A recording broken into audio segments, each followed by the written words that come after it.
Selamat pagi, siang, sore, atau malam. Pada kesempatan kali ini akan membahas Learning Journal mengenai komitmen mutu dan anti korupsi.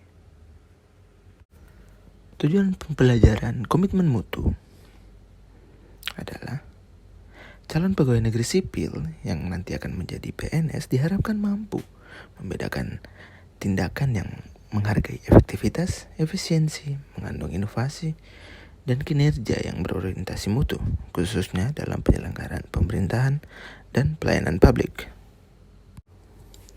Ada 7 indikator nilai komitmen mutu.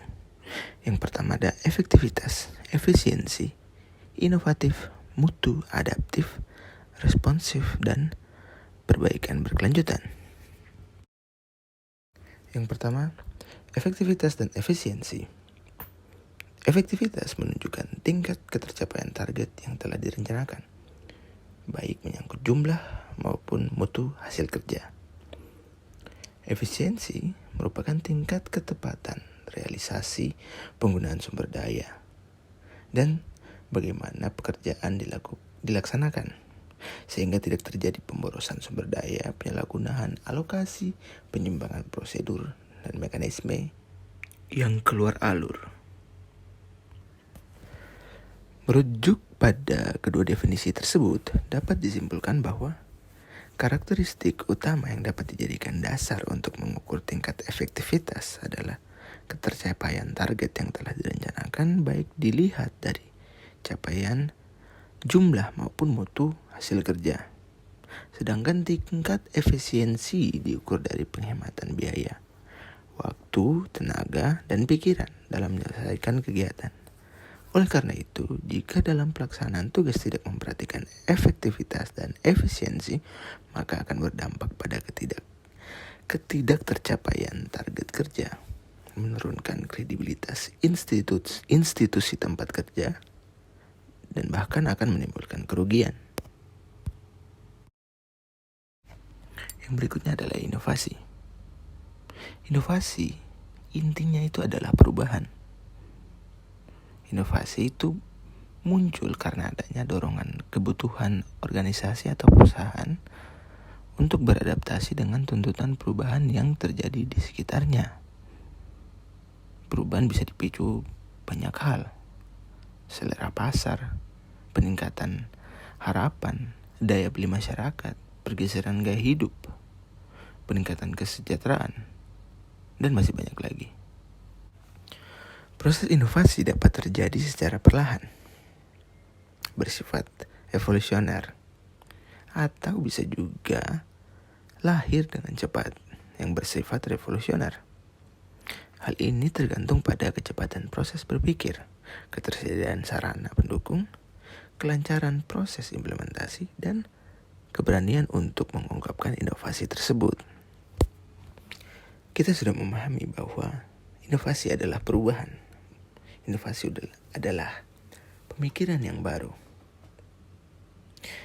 Begitu juga inovasi dalam layanan publik harusnya mencerminkan pemikiran yang baru, mencerminkan perubahan yang konstruktif, sehingga akan memotivasi setiap individu untuk membangun karakter dan mindset baru, sehingga aparatur penyelenggara pemerintahan yang diwujudkan dalam bentuk profesionalisme layanan publik yang berbeda dari sebelumnya, bukan sekedar menjalankan atau menggugurkan tugas rutin. Yang berikutnya adalah mutu. Mutu mencerminkan nilai keunggulan produk atau jasa yang diberikan kepada pelanggan atau customers atau pemohon, sesuai dengan kebutuhan dan keinginannya, dan bahkan melampaui harapannya. Mutu merupakan salah satu standar yang menjadi dasar untuk mengukur capaian hasil kerja. Mutu juga dapat dijadikan sebagai alat pembeda atau pembanding dengan produk atau jasa sejenisnya yang dihasilkan oleh lembaga lain sebagai pesaing atau kompetitor. Mengingat pentingnya aspek mutu, kini hampir dalam setiap struktur organisasi baik di perusahaan maupun institusi pemerintahan dimunculkan satu unit kerja yang bertanggung jawab atas penjaminan mutu. Unit penjaminan mutu berkewajiban mengawal implementasi perencanaan mutu dengan menerapkan program pengawasan mutu sekaligus upaya untuk selalu meningkatkan capaian mutu secara berkelanjutan. Adaptif adalah sikap orang yang dapat menyesuaikan diri pada sesuatu yang baru guna berkembang menjadi lebih baik. Respon yang adaptif ditampilkan dengan cara menerima perubahan setelah dilakukan penyesuaian dengan pertimbangan tertentu. Yang berikutnya adalah responsif. Untuk menghasilkan mutu dalam pelayanan publik, sangat dibutuhkan kerjasama dan partisipasi masyarakat. Oleh sebab itu, aparatur sipil negara harus mampu memelihara komunikasi dan interaksi yang baik dengan masyarakat, bersifat kreatif, proaktif, dan inovatif dalam memenuhi kebutuhan masyarakat yang berbeda-beda. Tidak hanya itu, karena kondisi sosial ekonomi yang terus membaik, masyarakat pun terus menuntut standar pelayanan yang semakin tinggi dan semakin responsif terhadap kemampuan dan kebutuhan yang beragam. Pelayanan yang baik harus cepat, tepat, dapat diandalkan, tidak berbelit-belit atau bertele-tele, dan tidak ditunda-tunda. Berikutnya adalah perbaikan berkelanjutan. Kebutuhan dan harapan pelanggan akan mutu bersifat dinamis, sehingga setiap organisasi dituntut untuk memperbaiki kinerjanya secara terus-menerus. Berikut ada beberapa metode sederhana yang paling banyak digunakan untuk melakukan perbaikan secara terus-menerus. Metode tersebut bernama PDCA. P-nya adalah plan atau perencanaan. Pada tahap ini dilakukan identifikasi bagaimana permasalahan yang dihadapi, penyebabnya, dan solusinya. Yang kedua adalah do. Dalam tahapan ini rencana aksi yang sudah disusun harus dijalankan secara konsisten oleh semua orang. Yang ketiga adalah check atau pemeriksaan. Tahap ini dilakukan pemeriksaan apakah rencana aksi yang sudah dilakukan telah berjalan dengan semestinya.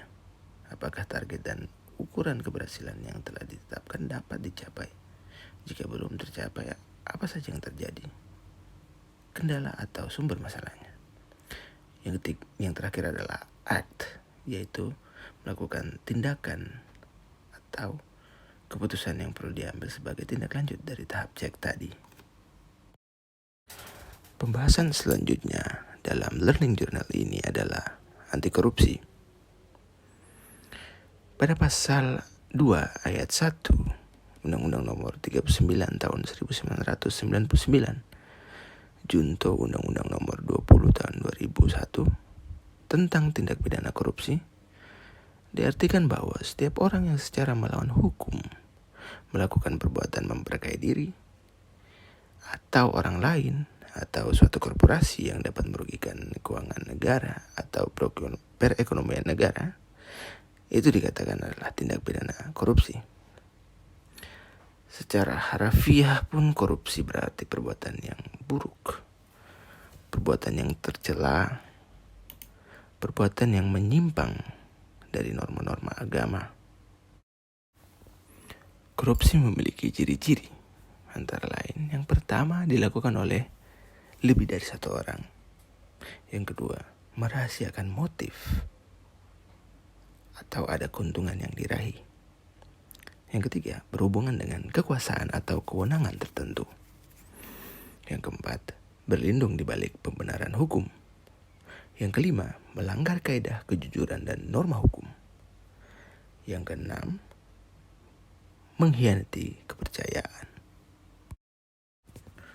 Kemudian dampak negatif korupsi. Secara umum, akibat korupsi adalah merugikan negara dan merusak sendi-sendi kebersamaan, serta memperlambat tercapainya tujuan nasional. Di antaranya, tata ekonomi seperti pemborosan sumber-sumber, larinya modal ke luar negeri, gangguan terhadap perusahaan, gangguan terhadap penanam modal. Yang kedua, tata sosial budaya seperti revolusi sosial dan ketimpangan sosial. Yang ketiga, tata politik seperti ketidakstabilan politik, pengambil alian kekuasaan, hilangnya bantuan luar negeri, hilangnya kewibawaan pemerintah. Dan yang terakhir adalah tata administrasi, seperti tidak efisien, kurangnya kemampuan administrasi, hilangnya keahlian, hilangnya sumber-sumber negara, keterbatasan kebijaksanaan pemerintah, dan pengambilan tindakan-tindakan represif. Semoga dengan memahami dampak dari korupsi terhadap kehidupan bangsa dan bernegara, kita sebagai calon pegawai negeri sipil maupun pegawai negeri sipil dapat menghindari yang namanya korupsi, dan semoga kita menjadi PNS yang memiliki kejujuran, memiliki integritas yang tinggi dalam diri. Semoga Learning Journal kali ini bermanfaat. Terima kasih.